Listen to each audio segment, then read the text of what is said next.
નમસ્કાર વિદ્યાર્થી મિત્રો, મારી યુટ્યુબ ચેનલ સંજય પટેલમાં આપ સૌનું હાર્દિક સ્વાગત છે.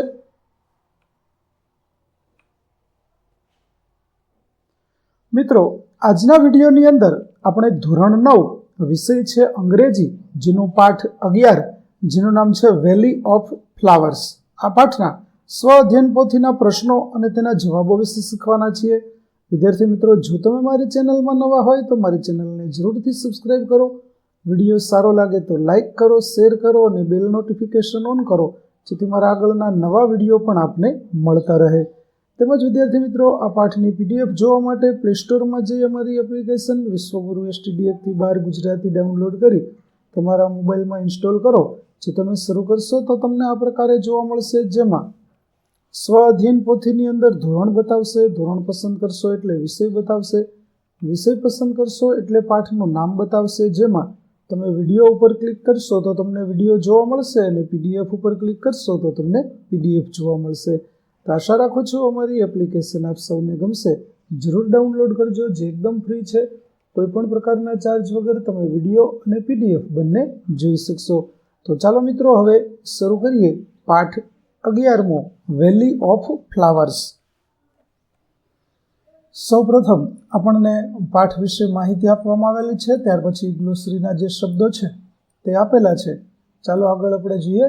Section A, read the extract and answer the questions given below, એટલે કે ફકરો વાંચી અને પ્રશ્નોના જવાબો આપવાના છે. જેમાં પહેલો પ્રશ્ન છે, વેર આર યુ સ્ટેન્ડિંગ?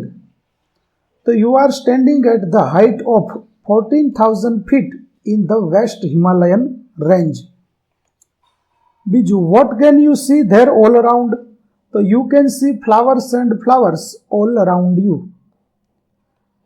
ત્રીજું, why is the beauty of valley of flowers called dream like? તો because the mountain, meadows, clouds and flowers creates a view. ત્યાર પછી પ્રશ્ન નંબર 4, what was valley of flower discovered by chance? તો yes, it was discovered by chance. પાંચમું, who discovered the valley of flowers? તો 3 British mountaineer discovered the valley. છઠ્ઠું, when was the valley of flowers discovered?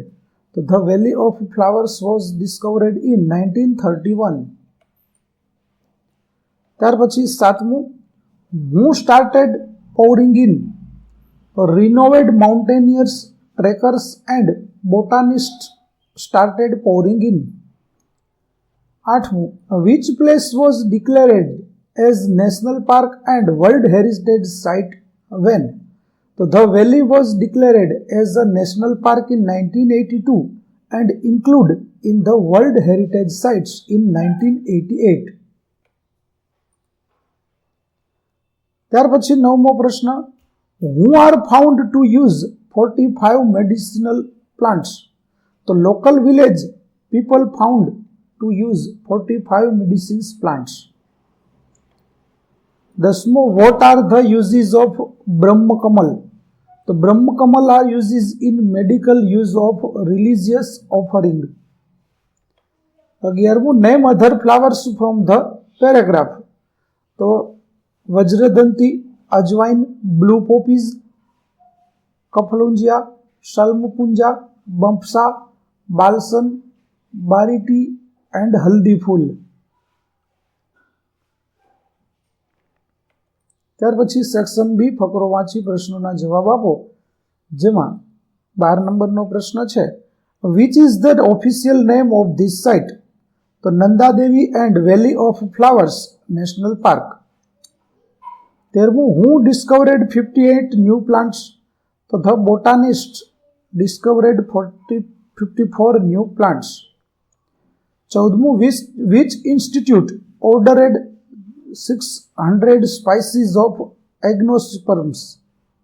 એન્જિયોસ્પર્મ્સ? તો the forest research institute. ત્યાર પછી બીની અંદર પણ સંવાદ વાંચી અને જવાબો આપવાના છે. તો 15મો પ્રશ્ન છે, what value did mister Rita and mister Sharma talk about teaching? તો તો ઓનેસ્ટી, રિસ્પેક્ટ એન્ડ કાઇન્ડનેસ. 16મો, how can teachers help students learn value according to miss Rita? તો teachers can teach them through stories and real life examples. 17મું, who suggest to plan a lesson every week? તો miss Rita suggest to plan a lesson every week. Why is value education important according two mister Sharma? તો because true value education makes students better people. ત્યાર પછી વિશ્વ ભારતી સ્કૂલની જે જાહેરાત છે તેના આધારે આપણે પ્રશ્નોના જવાબો આપવાના છે. તો ચાલો જોઈએ. પહેલો પ્રશ્ન છે, વેર ઇઝ વિશ્વ ભારતી સ્કૂલ લોકેટેડ? તો Vishwa Bharati school located at Taleti road, Junagadh. 20મો, who manages Vishwa Bharati school? તો Divya education trust manages Vishwa Bharati school. 21મું, what are some of the co-curricular activity offered by the school? તો drama, music, indoor and outdoor games. 22મું, what is the email address of Vishwa Bharati school? તો vshs23@gmail.com. ત્યાર પછી section C, જેમાં જોડકા જોડવાના છે. તેમાં પહેલામાં આવશે સી, બીજામાં બી અને ત્રીજામાં આવશે એ. ત્યાર પછી ખાલી જગ્યા પૂરવાની છે, જેમાં 26મી ખાલી જગ્યા છે તેની અંદર આવશે 20 મિનિટ્સ. 27મી ખાલી જગ્યા છે તેમાં આવશે if you get a private vehicle you can reach in time. 28મી ખાલી જગ્યામાં આવશે I have been learning English since last 2 months. ત્યાર પછી 29મું છે તેની અંદર આવશે she, play either chess or hockey. 30મી ખાલી જગ્યામાં આવશે લોંગર ધેન તાપી. ત્યાર પછી 31મું છે તેમાં આવશે usually gets up early in the morning. ત્યાર પછી ડીની અંદર જે ખાલી જગ્યાઓ છે તેમાં પહેલી ખાલી જગ્યામાં આવશે ડેસ્ટ્રોઈંગ, બીજામાં આવશે એસ્પેક્ટ્સ, ત્રીજામાં આવશે પીસફુલ. ત્યાર પછી 33માં આવશે હગ, 34માં આવશે સેઇંગ નો ટુ સમથિંગ અને 35માં આવશે રીચીસ. ત્યાર પછી સેક્શન ડી, જેમાં ખાલી જગ્યાઓ પૂરવાની છે. તેમાં પહેલી ખાલી જગ્યામાં આવશે હર, બીજામાં આવશે રિપ્લાઇડ, ત્રીજામાં આવશે શુડ, ચોથામાં આવશે શુડ અને પાંચમામાં આવશે આસ્ક્ડ. ત્યાર પછી બે વાક્યોને જોડવાના છે, જેમાં 37મું છે તે આવી રીતે જોડાશે કે that day she jumped and played all around. 38મું, he was getting late yet he helped the old man. 39મું, Ekta can either play kho-kho or volleyball. ત્યાર પછી સીની અંદર ખાલી જગ્યા પૂરવાની છે, જેમાં પહેલામાં આવશે સિંગ, બીજામાં આવશે એક્સપ્રેસ્ડ અને ત્રીજામાં આવશે પ્રિઝર્વેશન. ત્યાર પછી ચેન્જ ધ ટેક્સ્ટ. પેલું આવી રીતે થશે, the soldier will obey their commander, they will never questions his order, the commander will give reward to his men, he will never disappoint ધેમ.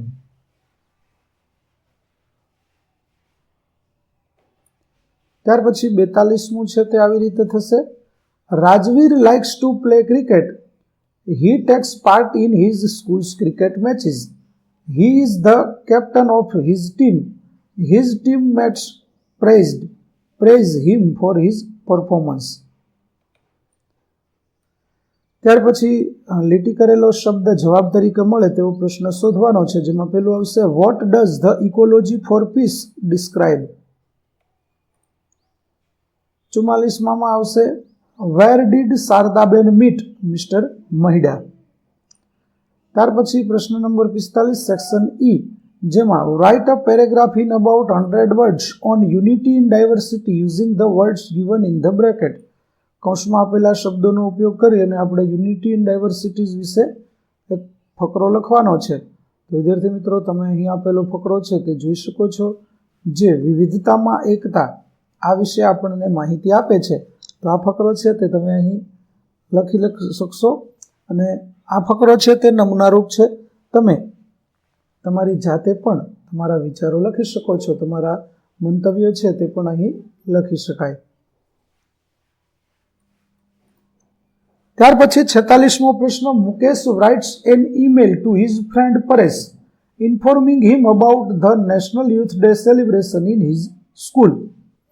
તો તે કેવી રીતે લખાશે? તો જો અહીં આપેલું છે તે આ પ્રકારે આપણે આખો ઈમેલ છે તે લખી શકશું, કે જેમાં મુકેશ છે તે ઈમેલ લખી રહ્યો છે. તો આ પ્રકારે તેની શાળાની અંદર નેશનલ યુથ ડેની ઉજવણી કેવી રીતે થઈ તે વિશેની સમજૂતી અને લખાણ છે તે તમે અહીં જોઈ શકો છો. ત્યાર પછી 47મું છે, describe the picture in about 10 sentences. ચિત્રનું 10 વાક્યોમાં વર્ણન કરવાનું છે. તો વિદ્યાર્થી મિત્રો, તમે અહીં ચિત્ર જોઈ શકો છો, તેનું વર્ણન અહીંથી જોઈ અને લખી શકશો. તો વિદ્યાર્થી મિત્રો, અહીં આપણો પાઠ 11 વેલી ઓફ ફ્લાવર ના સ્વ અધ્યયન પોથીના પ્રશ્નો અને તેના જવાબો પૂરા થાય છે. આગળના પાઠના પ્રશ્ન અને તેના જવાબો મેળવવા મારી ચેનલને જરૂરથી સબસ્ક્રાઇબ કરો, તેમજ પીડીએફ જોવા માટે પ્લે સ્ટોરમાંથી અમારી એપ્લિકેશન વિશ્વગુરુ સ્ટડી 1 થી 12 ગુજરાતી ડાઉનલોડ કરો. ફરી મળીશું આપણે નવા વિડીયો સાથે. ત્યાં સુધી આવજો.